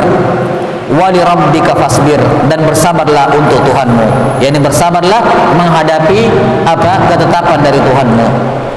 Iya, sisi pendalilannya pada kalimat disebutkan di sini, ya, qum fa'anzir. Ini perintah dari Allah kepada beliau untuk mendakwahkan tauhid. Kata beliau, wa ma'na qum fa'anzir yunziru anisyirki wa yad'u ila tauhid. Ini sisi pendalilannya. Makna firman Allah, berdirilah dan berikan peringatan, yakni berikan peringatan dari syirik dan ajaklah mereka kepada tauhid. Wa rabbaka fakabbir, agungkanlah Tuhanmu, ai azimhu bit tauhid, agungkan dia dengan tauhid. Wa thiyabaka fatahhir, sucikan pakaianmu, ai tahhir a'malaka anisyirk, sucikan amalanmu dari kesyirikan. War rujza fahjur, ar-rujz adalah al-asnam, berhala. Wa hajruha tarkuha wa ahliha wal bara'atu min ahliha wa adawatu ahliha wa firaquha wa ahliha. Maksud menghijrai berhala adalah tinggalkan berhalanya dan tinggalkan para penyembahnya, berlepas diri dari berhalanya dan berlepas diri dari para penyembahnya, memusuhi berhalanya dan memusuhi para penyembahnya, meninggalkan berhalanya dan meninggalkan orang yang menyembah berhala tersebut. Baik. Sisi pendalilannya jelas sekali di sini, dan di sini butuh dikasih catatan di sini pada firman Allah Taala, wa thiyabaka fatahhir, dan pakaianmu sucikanlah. Kata Ibnu Jarir At-Tabari rahimahullah, penafsiran kebanyakan ulama as-salaf, yang dimaksud dengan pakaian di sini bukan pakaian yang kita pakai ini, bukan. Wa thiyabaka, yang dimaksud thiyab di sini adalah al-amal, amalan. Ini penafsiran mayoritas ulama sebagaimana dikatakan oleh Ibnu Jarir At-Tabari, bahwa yang dimaksud dengan sucikanlah pakaianmu bukan sucikan pakaian yang kamu pakai, tapi sucikan amalanmu, sebagaimana disebutkan di sini oleh Syekh rahimahullahu taala. Kenapa tidak berbicara tentang pakaian? Karena tidak nyambung kalau dikatakan pakaian. Sebelumnya qum fa'anzir wa rabbaka fakabbir, semua berbicara tentang apa? Tentang tauhid, tentang ibadah. Setelahnya war rujza fahjur, tinggalkan berhala, juga berkenaan dengan tauhid. Kenapa tiba-tiba di tengah ada masalah pakaian? Kan tak nyambung. Karena itulah para ulama mengatakan pakaian yang dimaksud di sini, yang disuruh sucikan adalah amalan. Kata beliau, tahhir a'malaka anisyirk, sucikan amalanmu dari kesyirikan. Jelas ya? Ini dari siyak ayatnya. Kemudian di sini penulis rahimahullah menyebutkan di pembahasan terakhir, tinggalkanlah berhala-berhala itu. Bagaimana bentuk meninggalkan berhala? Ada 4. Beliau sebutkan di sini ada 4 cara meninggalkan berhala. Dan yang dimaksud dengan asnam, yang dimaksud dengan berhala di sini bukan cuma patung-patung. Mau dia orang-orang yang disembah selain Allah Ta'ala, orang-orang yang disembah selain Allah dalam keadaan dia ridho untuk disembah. Ini wajib kita lakukan 4 perkara ini padanya. Ada orang disembah selain Allah dan dia ridho untuk disembah, setuju untuk disembah, maka kita wajib melakukan 4 perkara ini pada dirinya. Yang pertama, meninggalkan berhalanya, meninggalkan sembahannya, dan meninggalkan semua yang menyembahnya. 1. Yang kedua, disebutkan di sini, berlepas diri dari berhalanya dan berlepas diri dari para penyembahnya. 2. Yang ketiga, memusuhi sembahannya dan memusuhi para penyembahnya. Mungkin ada yang bertanya, apa bedanya meninggalkan, berlepas diri sama memusuhi? Ini jelas berbeda. Ditinggalkan sekedar ditinggalkan. Jelas sampai sini? Saya tidak menyembah. Saya tidak mau ikut-ikutan ke situ, ke kuburan itu. Tapi dia bilang, oh kalau ada yang mau silakan. Nah, itu tidak baroah. Dia memang tidak menyembah, dia memang meninggalkan, tapi dia tidak berlepas diri. Lihat sampai sini. Kemudian orang yang berlepas diri, kadang ada yang menyembunyikan permusuhannya, kadang ada yang menampakkan. Nah, ini kewajiban yang ketiga, menampakkan permusuhan kepada berhala dan kepada apanya? Kepada para penyembahnya. Yang keempat adalah firaquha wa ahliha. Firaq, meninggal berpisah dari sembahannya dan berpisah dari yang menyembahnya. Maka perhatikan, ini 4 perkara yang wajib dilakukan pada semua yang disembah selain Allah. 4 perkara. Yang pertama, meninggalkan. Yang kedua, berlepas diri. Yang ketiga, menampakkan permusuhan, bukan disembunyikan permusuhannya, dinampakkan permusuhannya. Dan yang keempat, firaq, ditinggalkan jauh-jauh. Ya, ini firaq dengan anggota tubuh, ditinggalkan jauh-jauh. Ya, ini 4 perkara dilakukan pada sembahannya dan kepada para penyembahnya. Ini kesempurnaan berlepas diri dari semua sembahan selain Allah. Lakukan 4 perkara ini. Nah, walaupun sekali lagi tentunya kebencian itu kan amalan hati. Di sini disyariatkan, dimunculkan, dikasih lihat akan kebencian. Ada orang menyembah selain Allah, dikasih lihat, kita tidak suka. Bukan disembunyikan dalam hati itu kebencian, dinampakkan kebencian. Tapi ingat, bukan berarti boleh menzalimi. Tidak boleh menzalimi orang musyrik. Hatta orang musyrik sekalipun tidak boleh dizalimi. Tapi nampakkan kebencian, bukan disembunyikan kebenciannya. Jelas sebagai bentuk pengingkaran.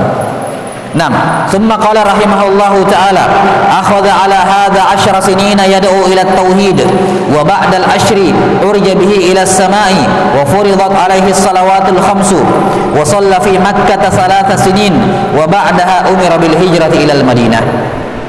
Beliau mendakwahkan tauhid dan melarang dari kesyirikan selama 10 tahun di Mekah. Pada tahun ke-10 kenabian, beliau diangkat naik ke langit, diperjalankan ke langit dan difardukan salat 5 waktu. Kemudian beliau sempat salat di Mekah selama 3 tahun, ya, kemudian dilanjutkan di Madinah 10 tahun. Di mana ketika masih di Mekah, beliau salatnya masih menghadap ke Baitul Maqdis. Masih menghadap ke Baitul Maqdis. Nanti di Madinah, tepatnya di tahun ke-2 Hijriah, 16 bulan setelah hijrah, baru kiblat berpindah ke Ka'bah. Ya. Jadi 16 bulan pertama di Madinah, beliau masih sholat menghadap ke Baitul Maqdis. Nanti di bulan ke-17-nya baru kiblat dipindahkan dari Baitul Maqdis ke Ka'bah.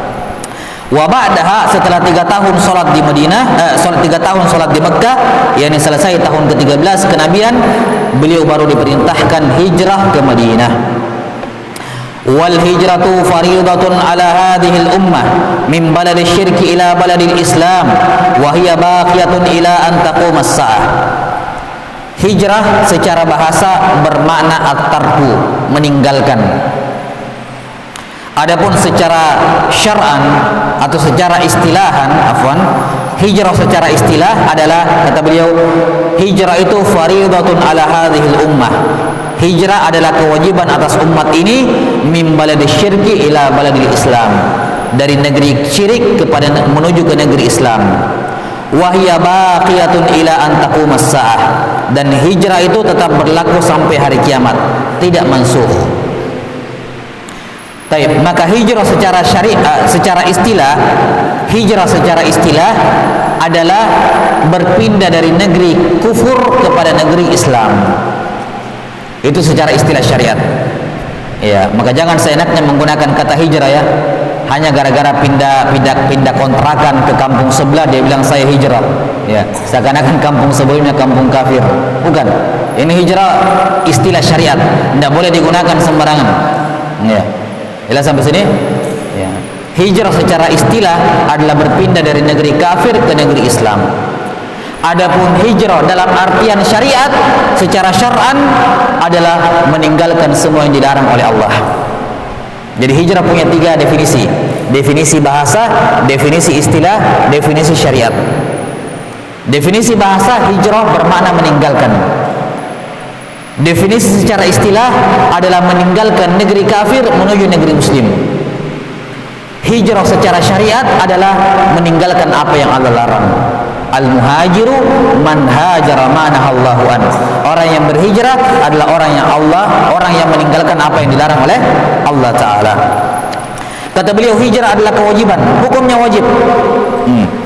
Bagi siapa? Bagi siapa saja yang tinggal di negeri kafir dan tidak bisa menegakkan agamanya di situ. Adapun orang yang tinggal di negeri kafir dan dia bisa menegakkan agamanya, bahkan bisa menyebarkan agamanya, maka dia lebih utama tetap tinggal di negeri kafir tersebut dan tidak berhijrah. Seperti misalnya mu'allaf di Amerika, mu'allaf di Inggris. Kalau dia yakin bisa memberikan dampak positif bagi perkembangan Islam di negaranya, walaupun negara kafir, tidak dianjurkan dia hijrah. Tetap dia tinggal di Amerika, tetap dia tinggal di Inggris untuk menyebarkan agama. Itu lebih baik dan lebih utama. Jelas? Dengan catatan dia yakin terhadap dirinya, bisa menjaga agamanya. Ya, dan dia juga bisa membawa perbaikan kepada orang-orang di sekitarnya. Mudah-mudahan banyak orang yang masuk Islam dengan perantaranya. Kemudian hijrah ini tidak pernah terhapus hukumnya, tetap berlaku sampai hari kiamat. Baqiyatun ila an taqumas saah, tetap berlaku sampai hari kiamat.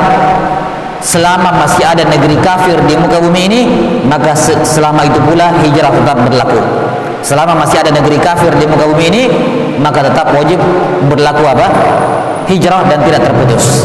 Sama seperti taubat tidak akan terputus sampai matahari terbit dari sebelah barat, maka demikian pula hijrah tidak akan terputus kecuali setelah terbitnya matahari dari sebelah barat.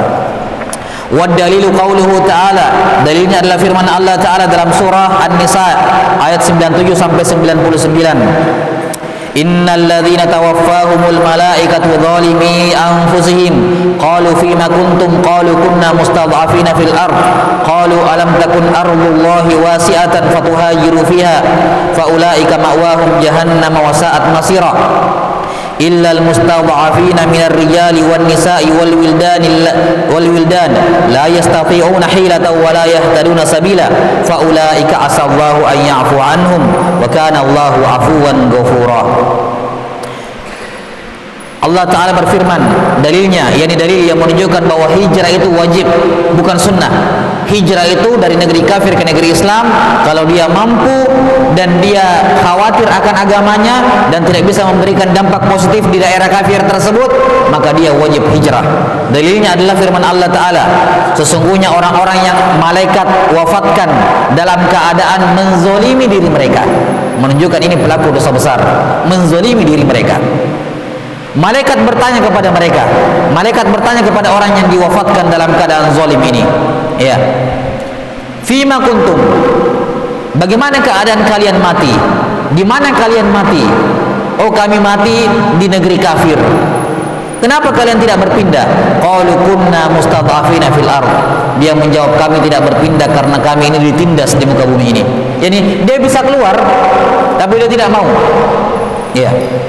Misalnya kalau sekarang tidak keluar visanya, ya, oke, ada uzur untuk tidak bisa keluar, tidak bisa hijrah, atau dia tidak dapatkan suaka di negeri Islam, atau tidak bisa berpindah kewarganegaraan ke negeri Islam, itu semua menjadi uzur dia tidak hijrah dari negerinya. Ya. Kata beliau, kata Allah Ta'ala, kata para malaikat, bukankah bumi Allah itu luas? Kenapa kalian tidak hijrah dari kampung tersebut? Kata Allah Ta'ala, mereka ini tempatnya di Jahannam. Perhatikan, mereka ini tempatnya di Jahannam, menunjukkan meninggalkan hijrah padahal mampu itu dosa besar. Itu dosa besar karena diancam dengan neraka. Dan Jahannam merupakan seburuk-buruk tempat kembali, kecuali orang-orang yang tertindas dari kalangan laki-laki maupun perempuan dan anak-anak yang tidak mampu keluar dari negerinya atau tidak tahu perjalanan menuju ke negeri muslim. Dia tidak tahu. Kalau zaman dulu di padang pasir, kalau tidak ada penunjuk jalan, tersesat orang di padang pasir.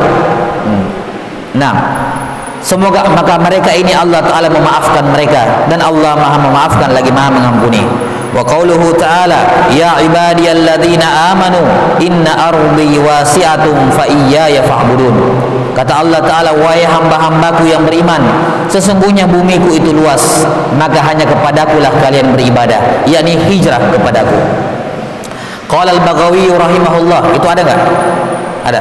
Al-Baghawi rahimahullah ta'ala berkata dalam tafsirnya, ini salah satu tafsir yang sangat baik ya, dibaca tafsir Al-Baghawi rahimahullah ta'ala. Kata Al-Baghawi rahimahullah, sababu nuzuli hadhil ayah fil muslimin alladzina bi Makkah lam yuhajiru nadahumullahu bismil iman. Sebab turunnya ayat ini adalah kepada kaum muslimin yang masih tinggal di Mekah dan tidak hijrah, yakni mereka berdosa tapi tidak keluar dari Islam, masih muslim. Karenanya Allah memanggil mereka dengan nama apa? Iman. Ya ibadiyalladzina amanu. Wa dalilu alal hijrati minas sunnah qauluhu sallallahu alaihi wasallam. Dalil akan wajibnya hijrah dari hadis Nabi, sabda beliau sallallahu alaihi wasallam, la tanqati'ul hijratu hatta tanqati'at taubah wa la tanqati'ut taubatu hatta tatlu'asy syamsu min maghribiha. Hijrah tidaklah terputus pensyariatannya sampai terputusnya taubat. Nanti taubat terputus, baru hijrah juga terputus. Sementara taubat tidak terputus waktunya sampai matahari terbit di sebelah barat. Kalau begitu hijrah nanti selesai, yakni hijrah nanti tidak berlaku lagi kalau matahari sudah terbit di sebelah barat. Qala rahimahullahu ta'ala, falamma istaqarra bil madinati umira fiha bi baqiyati syara'il islam mislu zakati was shaumi wal hajji wal adhan wal jihadi wal amri bil ma'rufi wan nahyi 'anil munkar wa ghairi dzalika min syara'il islam. Ketika Nabi sallallahu alaihi wasallam sudah tinggal di Madinah, barulah diperintahkan melakukan syariat-syariat yang lain. Ya. Seperti zakat, puasa, haji, azan, jihad, ini semua rata-rata nanti diwajibkan di tahun kedua Hijriah. Rata-rata diwajibkan di tahun kedua Hijriah. Amar ma'ruf, nahi munkar, dan syariat Islam lain. Akhadha ala hadha 10 sinin. Beliau berdakwah di Madinah, ya, menyebarkan atau mengajarkan syariat Islam yang lain, yakni tanpa meninggalkan tauhid, tentunya tanpa meninggalkan dakwah tauhid. Jangan dipahami 13 tahun berdakwah tauhid di Mekah, 10 tahun di Madinah, yakni 10 tahun di Madinah semua tidak ada hubungannya dengan tauhid. Enggak. Yakni 10 tahun ini ada tambahan syariat-syariat baru, syariat-syariat yang baru, tapi dakwah tauhid tetap dipertahankan, tentunya diteruskan. Ba'daha tufiya salawatullahi wa salamu alaihi wa dinuhu baqin. Setelah itu beliau sallallahu alaihi wasallam meninggal, diwafatkan oleh Allah setelah 10 tahun di Madinah, tepatnya pada tahun ke-11 Hijriah. Beliau sallallahu alaihi wasallam meninggal, wa dinuhu baqin, dan agamanya tidak akan sirna, tetap kekal abadi. Wa hadza dinuhu la khaira illa dallal ummata alaihi wa la syarra illa hadzaraha minhu. Agama Islam ini, agamanya Nabi Muhammad sallallahu alaihi wasallam, tidak ada satupun kebaikan kecuali beliau sudah menunjukkan kepada umat kebaikan tersebut, dan tidak ada satupun keburukan kecuali beliau sudah peringatkan keburukan tersebut dari umatnya, yakni agamanya sudah sempurna. Ya. Agamanya sudah sempurna. Baik. Kata sebagian sahabat, tarakana Rasulullah sallallahu alaihi wasallam wa ma min ta'irin yuqallibu janahaihi fis sama illa wa qad akhbarana minhu ilma. Nabi sallallahu alaihi wasallam wafat meninggalkan kami dalam keadaan tidak ada seekor burung pun yang mengepakkan sayapnya di langit kecuali Nabi sudah mengabarkan kepada kami ilmu tentang itu. Yakni sampai masalah seperti itu saja Nabi sudah kabarkan semuanya. Sudah sempurna agamanya. wal khairul ladzi dalla alaihi at-tauhid wa jami'u ma yuhibbuhu Allah wa yardah wa syarrul ladzi hadzara minhu asy-syirku wa jami'u ma yakrahuhu Allah wa yabah. Kebaikan yang dituntunkan oleh Nabi Muhammad sallallahu alaihi wasallam, kebaikan itu adalah tauhid dan semua yang Allah cintai dan Allah ridhoi. Sementara keburukan yang Nabi sallallahu alaihi wasallam peringatkan darinya adalah kesyirikan dan semua hal yang dibenci oleh Allah Subhanahu wa taala dan dimurkai olehnya. Ba'athahullahu ila an-nasi kaffatan waftarada ta'atahu ala jami'is saqilain ala jami'is saqalain al-jinni wal ins. Allah Ta'ala mengutus beliau kepada semua manusia, yakni jin dan manusia, dan Allah memfardukan kepada jin dan manusia untuk taat kepada beliau. Imam Ahmad rahimahullahu ta'ala mengatakan ada sekitar 30 ayat dalam Al-Quran yang memerintahkan untuk taat kepada Rasulullah sallallahu alaihi wasallam. Ada sekitar 30 ayat dalam Al-Quran yang memerintahkan untuk taat kepada Rasulullah sallallahu alaihi wasallam.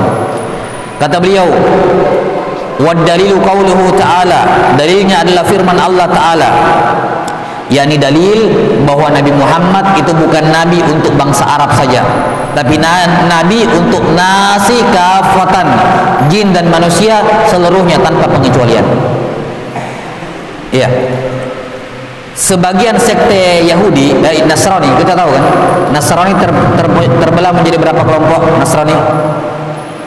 72, Yahudi 71, Nasrani 72, Muslim, Islam terbagi menjadi 73 kelompok. Nah, di antara sekte Nasrani dari 72 kelompok itu ada yang meyakini Nabi Muhammad itu nabi. Dia mengatakan, saya yakin Muhammad itu nabi, tapi nabi bangsa Arab, sebagaimana Musa nabi Bani Israel gitu. Jadi ada di antara mereka yang meyakini Nabi sebagai Nabi, tapi dia batasi kenabian beliau pada bangsa Arab.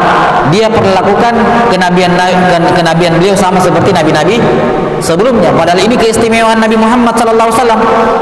Di antara keistimewaan beliau, semua nabi sebelumnya syariatnya bersifat lokal. Bersifat apa? Lokal, di tempatnya saja, di kaumnya saja. Sementara syariat Nabi SAW bersifat apa? Ya, kalau apa istilahnya sekarang, internasional, semuanya. Ya, tidak bersifat lokal. Bahkan nyembrang ke alam jin, ya, alam jin dan manusia. Dalilnya adalah firman Allah Ta'ala dalam surah Al-A'raf ayat 158. Qul ya ayyuhan nas inni rasulullahi ilaikum jami'a. Katakanlah wahai sekalian manusia. Ingat, an-nas di sini apa maknanya? Al-jinnu wal ins. Karena beliau sebutkan di atasnya ala jami'is saqalain al-jinn wal ins, maka an-nas di sini adalah al-jinn wal ins. Wahai sekalian manusia, yakni wahai sekalian jin dan manusia, saya adalah rasul Allah kepada kalian jami'an, taukid, ilaikum, kepada kalian semua jin dan manusia jami'an, semuanya tanpa ada pengecualian. Baik, ini dalil tegas menunjukkan bahwa syariat beliau tidak hanya berlaku bagi bangsa Arab. Maka termasuk kesesatan di zaman sekarang ketika membatasi hadis-hadis Nabi, ada hadis-hadis tertentu yang katanya hanya berlaku di Arab. Ini termasuk kesesatan. Sama saja kamu membatasi apa? Sebagian kenabian beliau hanya berlaku di Arab, dan ini akidah yang sangat berbahaya. Baik. Wa akmalallahu lahuddin, dan Allah Ta'ala menyempurnakan agama beliau sebelum beliau meninggal. Dalil yang menunjukkan bahwa agama beliau sudah sempurna, bahwa Allah menyempurnakan agama beliau. Wa dalilu qauluhu ta'ala al-yawma akmaltu lakum dinakum wa atmamtu alaikum ni'mati wa raditu lakumul islam dina.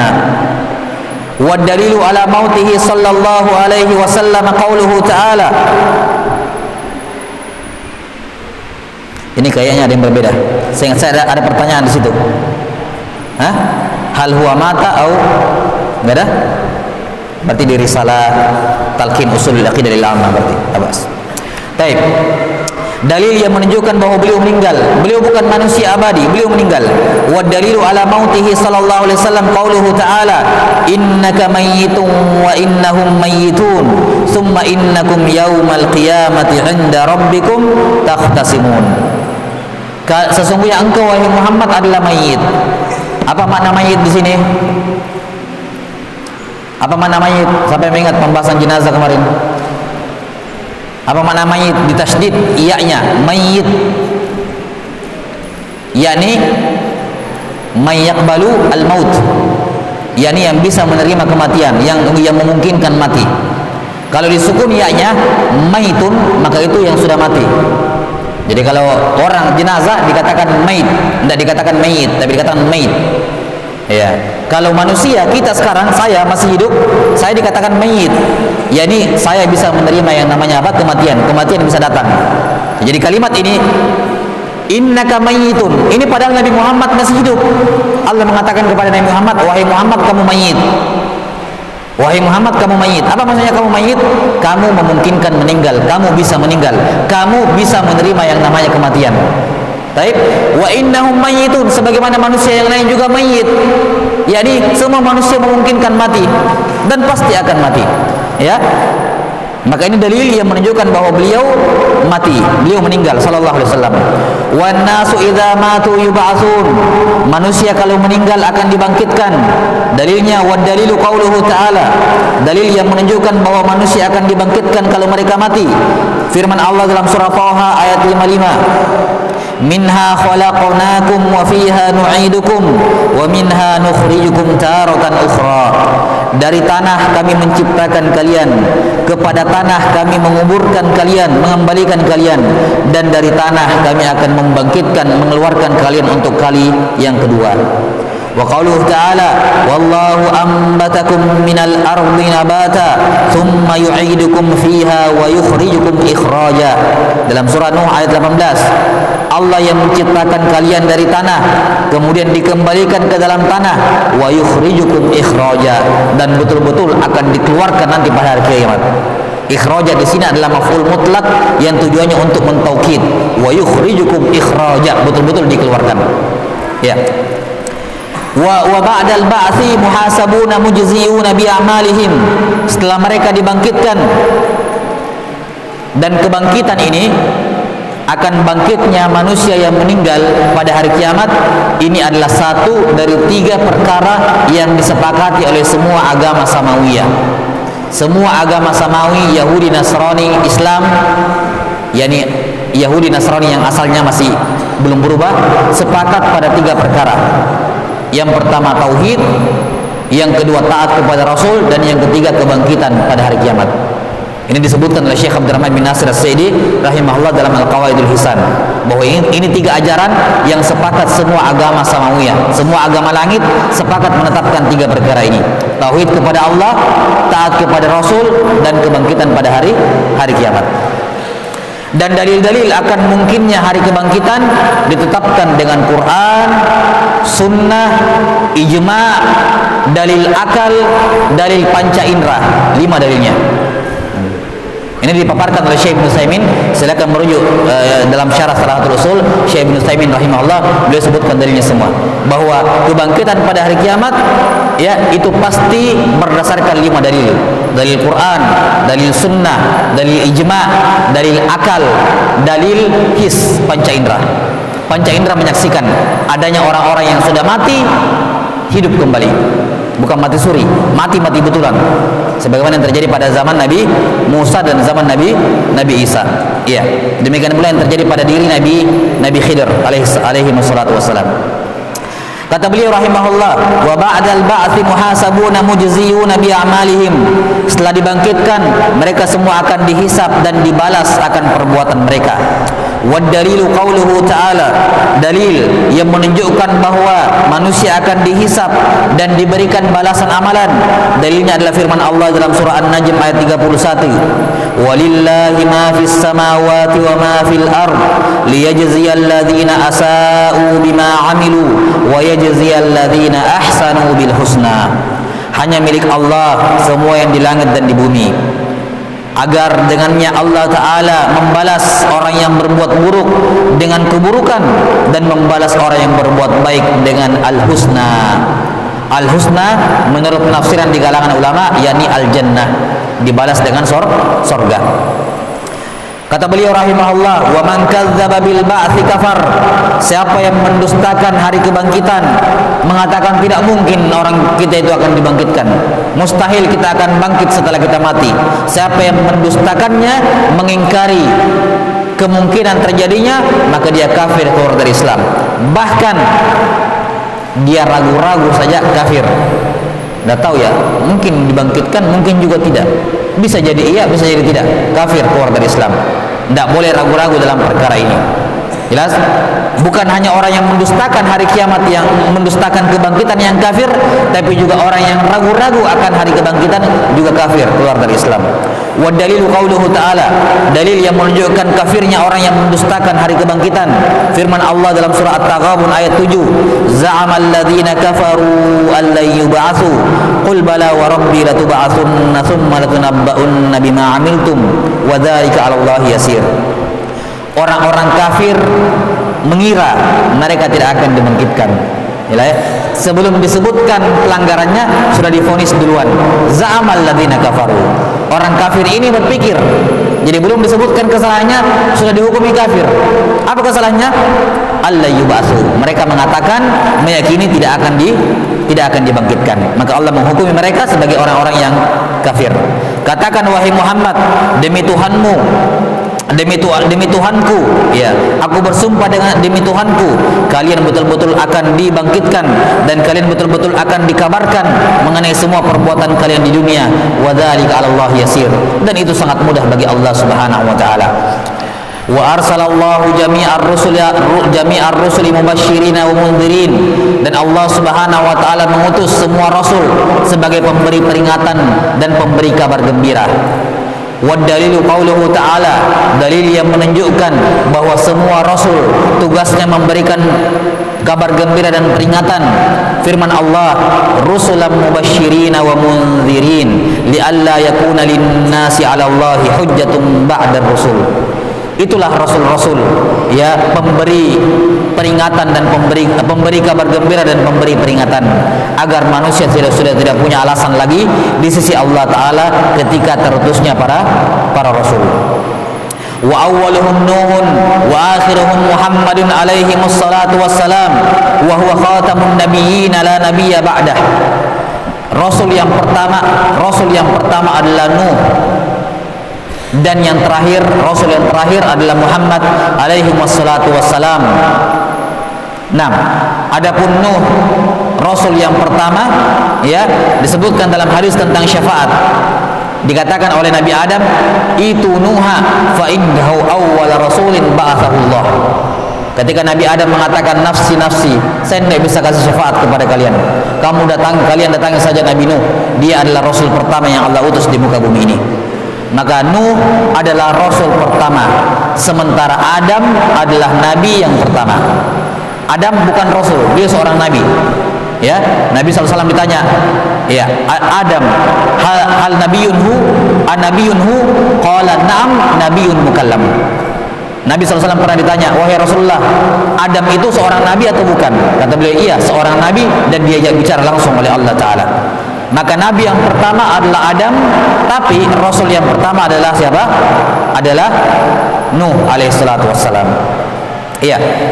Dan nabi dan rasul yang terakhir adalah Nabi Muhammad sallallahu alaihi wasallam. Jadi awalnya berbeda, penutupnya sama. Nabi yang pertama Adam, rasul yang paling pertama Nuh, nabi dan rasul terakhir adalah Nabi Muhammad sallallahu alaihi wasallam. Maka beliau menutup semua jenjang kenabian dan kerasulan. Wa huwa khatamun nabiyyin, beliau penutup para nabi. La nabiyya ba'dah, tidak ada nabi sepeninggalnya. Ya, apa dalil yang menunjukkan bahwa beliau nabi yang terakhir? Wa dalilu qauluhu ta'ala, ma kana Muhammadun aba ahadin min rijalikum walakin rasulallahi wa khataman nabiyyin. Muhammad bukanlah ayah dari salah seorang dari laki-laki di antara kalian. Karena itulah semua anak laki-lakinya Nabi meninggal sebelum balik, meninggal 2 tahun, 3 tahun, malah ada yang masih menyusui sudah meninggal. Ya, makanya dikatakan Muhammad bukan bapak dari laki-laki di antara kalian. Yani karena tidak ada anak laki-lakinya Nabi Muhammad SAW yang hidup. Jelas ya? Ya, 2-3 tahun meninggal. Gitu. Nah, walakin Rasulullah, akan tetapi beliau adalah Rasulullah wa khataman nabiyyin.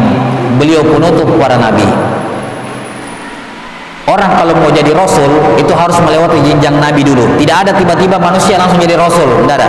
Harus nabi dulu, setelah jadi nabi baru jadi rasul. Makanya nabi itu diangkat menjadi nabi dengan Iqra, baru diangkat lagi menjadi rasul dengan Al-Mudaththir. Allah mengatakan Nabi Muhammad penutup para nabi. Artinya apa? Kalau jenjang nabi tertutup, apalagi apa? Apalagi rasul, karena rasul lebih tinggi dibandingkan nabi. Semua yang jadi rasul harus melewati jenjang nabi. Maka kalau jenjang nabi tertutup, apalagi jenjang rasul. Tidak ada lagi rasul setelahnya. Kalau nabi saja tidak ada, apalagi rasul. Wadalilu ala anna Nuhan awwalar rusuli qauluhu ta'ala. Dalil yang menunjukkan bahwa Nuh alaihissalam adalah rasul yang pertama, firman Allah Ta'ala, inna auhayna ilaika kama auhayna ila Nuhim wan nabiyina min ba'dih. Sungguh kami mewahyukan kepadamu wahai Muhammad dan kepada nabi-nabi, dan kami telah mewahyukan kepadamu wahai Muhammad sebagaimana kami memberikan wahyu kepada Nuh dan nabi-nabi setelahnya. Dan dikatakan sebelumnya, tapi setelahnya, menunjukkan Nuh adalah rasul yang pertama. Qala rahimahullah, ini pembahasan terakhir, wa kullu ummatin ba'atsallahu ilaiha rasula min Nuhin ila Muhammadin alaihi wassalatu wassalam ya'muruhum bi ibadatillahi wahdahu wa yanhahum an ibadatit taghut. Setiap umat Allah utus padanya rasul. Dari Nuh sampai Muhammad sallallahu alaihi wasallam, semuanya menyuruh mereka beribadah kepada Allah semata dan melarang mereka menyembah tagut. Jadi setiap umat ada rasulnya. Jelas ya? Setiap umat ada rasulnya. Terkadang di satu umat cuma punya satu rasul, tapi ratusan nabinya, seperti pada Bani Israel. Terkadang satu umat dua rasul dan diutus bersamaan. Ya. Dan kadang ada rasul yang hidup bersamaan di satu waktu. Seperti misalnya Nabi Ibrahim. Nabi Ibrahim bersamaan zamannya dengan siapa? Ibrahim dengan Nabi Lut. Nabi siapa? Nabi Lut. Iya. Di mana ketika para malaikat akan menghancurkan kaum Lut, malaikat singgah dulu di mana? Nabi Ibrahim, mengabarkan kepadanya akan punya anak.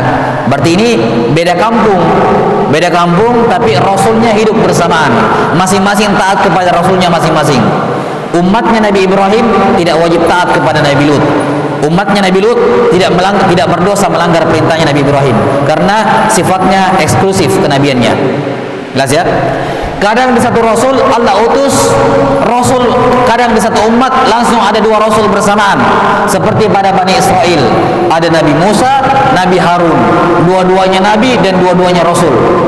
Dua-duanya nabi dan dua-duanya rasul.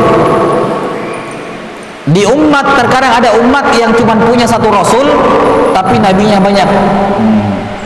Rasul dulu mengajak mereka kepada tauhid. Setelah mereka di atas tauhid, rasulnya meninggal, diutus nabi. Nabinya meninggal, diutus nabi. Nabinya meninggal, diutus nabi. Terus seperti itu. Intinya, setiap umat pasti ada pemberi peringatan. Setiap umat pasti ada rasulnya. Cuman rasulnya itu kadang normalnya satu, kadang dua. Kalau nabinya, bisa jadi dalam satu umat ada banyak nabi. Jelas ya? Dalam satu umat ada banyak nabi. Yang jelas tidak ada umat yang tidak ada nabi dan rasulnya. Ya. Wa dalilu qauluhu ta'ala, dalil yang menunjukkan bahwa Allah mengutus nabi dan rasul pada setiap umat. Firman Allah Ta'ala, wa laqad ba'atsna fi kulli ummatir rasula an i'budullaha wajtanibut taghut. Sungguh kami telah mengutus kepada setiap umat rasul. Rasulan di sini bukan mufrad. Kami telah mengutus kepada setiap umat satu rasul, bukan. Rasulan di sini nakirah fi siyaqil isbat. Ya, menunjukkan makna apa? Al-itlaq. Kami mengutus kepada setiap umat rasul. Ya pokoknya rasul. Ada yang satu, ada yang dua, pokoknya ada yang diutus. Itu maksudnya. Jadi rasulan di sini bukan mufrad, tapi nakirah fi siyaqi syarti fatufidu al-itlaq. Apa tugasnya Nabi dan Rasul ini? Ani abdullaha wajtanibut taghut. Mereka semua menyerukan hendaknya beribadah kepada Allah dan menjauhi taghut. Waftaradallahu ala jami'il ibadi al-kufra bil taghuti wal iman billah. Allah Ta'ala mewajibkan kepada semua hamba untuk mengkafiri taghut dan beriman kepada Allah Subhanahu wa taala. Kemudian beliau membawakan ucapan Ibnu Qayyim tentang definisi taghut. Qala Ibnu Qayyim rahimahullah, Wa makna taghuti ma tajawaza bihil abdu haddahu min ma'budin aw matbu'in aw muta'in. Makna taghut adalah semua ya yang hamba melampaui batas padanya, baik melampaui batas dengan cara dia disembah, atau melampaui batas ketika dia diikuti, atau melampaui batas ketika dia ditaati. Maka ada taghut yang berupa sembahan, ada taghut yang berupa ulama, dan ada taghut yang berupa umara, pemerintah. Kapan ulama ditaati melewati batasnya, maka ulama ini taghut kalau dia rela diperlakukan seperti itu. Kapan pemerintah ditaati melewati batasnya, maka pemerintah ini taghut kalau dia setuju diperlakukan seperti itu. Wa tawaghitu katsirun. Taghut itu ada banyak. Intinya taghut adalah semua yang disembah selain Allah dalam keadaan dia ridho, sebagaimana dikatakan oleh Imam Malik rahimahullah, kullu ma ubida ghairu min ghairillahi wa huwa radin. Kata Imam Malik, taghut adalah semua yang disembah selain Allah dalam keadaan dia ridho. Kata beliau, taghut itu ada banyak, wa ru'usuhum khamsa, tapi pimpinannya taghut ada 5. Ini kita tidak akan bahas ya.